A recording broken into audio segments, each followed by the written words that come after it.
दोस्तों, आज मेरी कहानी का नाम है ध्यान का महत्व। तो चलिए कहानी शुरू करते हैं। एक बार की बात है, एक लकड़हारा रोज़ जंगल में लकड़ियाँ काटने के लिए जाता था। लकड़ियों को काट करके बाजार में बेच करके वो अपना और अपने परिवार का पालन पोषण कर रहा था। ये काम जो है उसका रोज़ का था। रोज़ाना जंगल में जाता, सूखी लकड़ियों को काटता और उन्हें ले जा कर के बाज़ार में बेचता। एक साधु जी रोज़ाना इस लकड़हारे को देखते थे। वो पेड़ के नीचे बैठ कर के ध्यान करते थे और जब ध्यान से उठते तो सामने इनको लकड़हारा दिखता जो कि रोज़ाना लकड़ियाँ काट के ले जाता था। एक दिन उन्होंने लकड़हारे को बुलाया अपने पास और उससे कहा कि सुनो पुत्र, मैं तुम्हें रोज़ देखता हूँ, तुम रोज़ लकड़ियाँ काटते हो, ले जाते हो, कितना कमा लेते हो? लकड़हारे ने कहा, महाराज, मैं किसी तरह 2 जून की रोटी का ही इंतज़ाम कर पाता हूँ। साधु जी ने कहा कि अगर तुमको आगे के बारे में सोचना चाहिए। तुमने कभी ध्यान नहीं दिया कि इस जंगल के उस पार जो है चंदन का जंगल है। जा कर के वहाँ से चंदन की लकड़ियाँ काट के ले आओ, कम से कम तुम्हारा 1 हफ्ते का काम चल जाएगा। लकड़हारा अपने मन में सोचने लगा कि मेरे पुरखों से लेकर के मैं आज तक यही कार्य करता रहा। ये कैसे साधु यहीं बैठे हुए हैं और इनको पता है कि आगे जंगल में चंदन का जंगल है, पूरे चंदन के पेड़ हैं और मुझे आज तक पता ही नहीं, न मेरे कभी पुरखों ने मुझे बताया। तो वो देखने लगा साधु जी की तरफ। साधु जी ने कहा, अरे मूर्ख, कब कुछ तो सोचा कर आगे की, बस 2 जून के चक्कर में ही पड़ा हुआ है। कुछ तो सोच।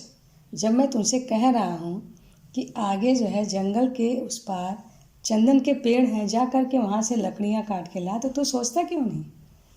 जा देख एक बार। तो उस लकड़हारे ने सोचा कि चलो ठीक है, जब कहते हैं चला ही जाता हूँ, क्या फ़र्क पड़ता है। जंगल में आया वो दूसरे दिन, लकड़ियाँ सूखी काट लिया, उनको गट्ठर बना के साधु जी के पास रख दिया। इसके बाद आगे की तरफ बढ़ चला।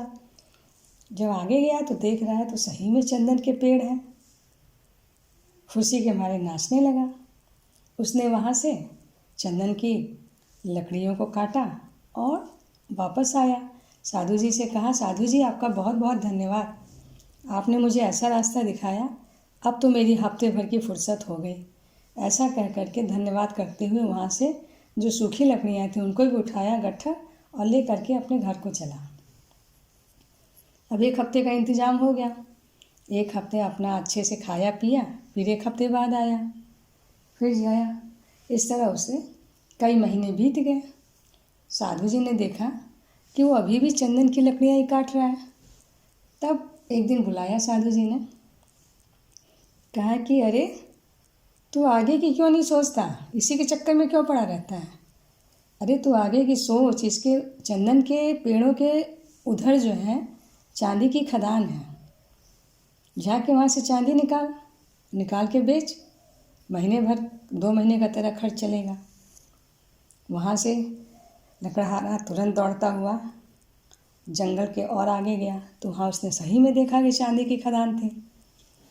अब चांदी वहाँ से जितना उसे निकालते बनता था निकाल के लाता था, बाजार में बेचता और आराम की ज़िंदगी उसकी गुजरने लगी।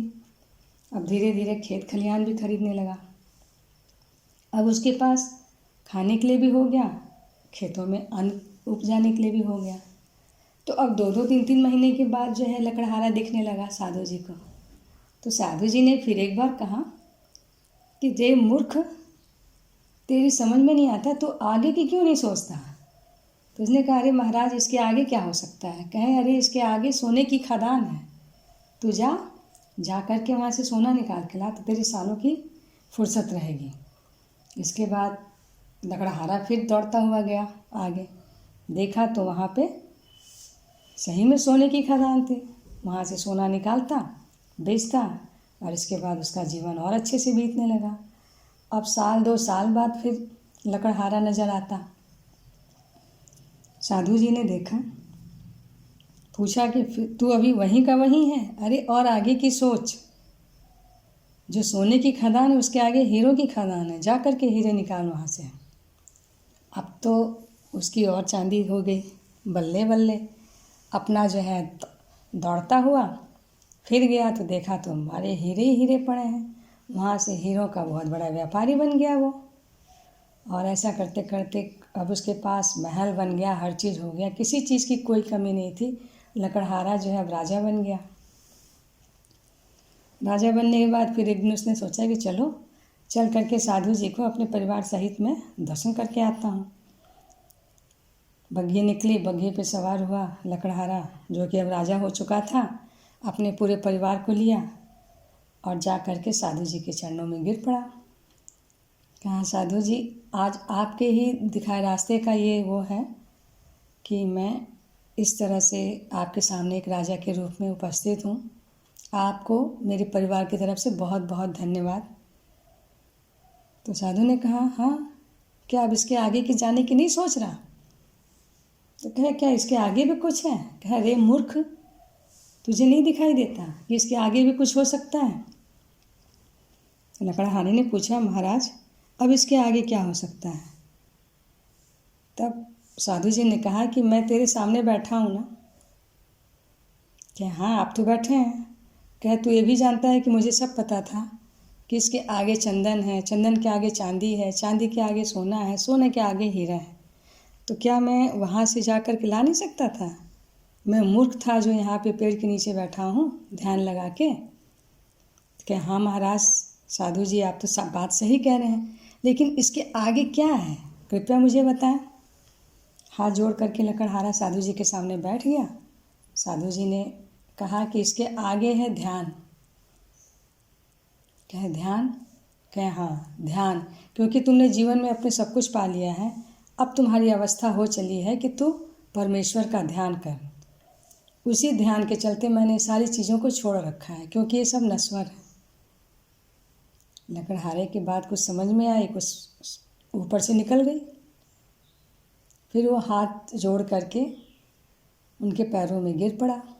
कहा, महाराज मुझे आप शिक्षा दीजिए और मुझे बताइए कि मैं अब इसके आगे क्या करूं, क्योंकि मेरी समझ में कुछ भी नहीं आ रहा है। साधु जी ने कहा, आज तक तूने मेरी सारी बातें मानी और तू यहाँ को पहुँचा, तो चल मैं तुझे एक बात और बताता हूँ।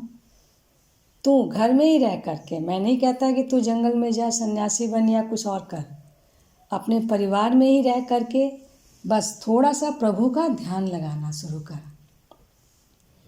ध्यान यानी कि कुछ अपने लिए भी समय निकाल, क्योंकि तूने अभी तक जो भी किया वो अपने परिवार के लिए किया, ना कि अपने लिए किया।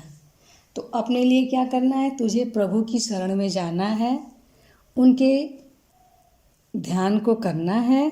इसके बाद तेरा सारा इहलोक और परलोक दोनों सुधर जाएंगे। उसका साक्षात उदाहरण मैं हूँ, क्योंकि मेरे पास जो है इतना ज़्यादा ईश्वर का आशीर्वाद है कि मैंने तेरी ज़िंदगी बदली, ऐसे कितनों की ज़िंदगी बदली और मैंने ईश्वर को पा लिया है। तो ईश्वर को पाने का सबसे सुगम रास्ता है ध्यान।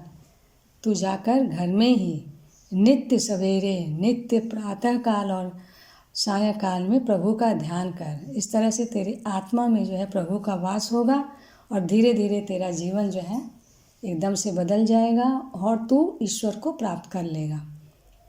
ये सुनकर के लकड़हारा बहुत खुश होता है और साधु जी से अपने माथे सिर पे हाथ रखा करके उनका आशीर्वाद लेता है और ध्यान की पद्धति को समझते हुए और ध्यान के महत्व को जानते हुए फिर वो वापस अपने परिवार के साथ अपने घर को आता है। घर आने के बाद उसकी पत्नी और लकड़हारा दोनों का नियम हो गया कि प्रातःकाल उठ करके कम से कम वो 24 घंटे में 2 घंटे सुबह और 2 घंटे शाम को जो है भगवान के चरणों में अपना समय बिताने लगे और ध्यान करने लगे। और एक ऐसा समय आया कि उसे संसार से विरक्ति हो गई और वो प्रभु का ही नाम स्मरण, जप और ध्यान करने लगा। इस तरह से साधु जी ने अपना जीवन तो बदला ही था, साथ में उस लकड़हारे का भी जीवन बदल दिया। तो दोस्तों, आपको मेरी कहानी ये कैसी लगी? कृपया मेरे चैनल को सब्सक्राइब करें, मेरे वीडियो को लाइक करें। धन्यवाद।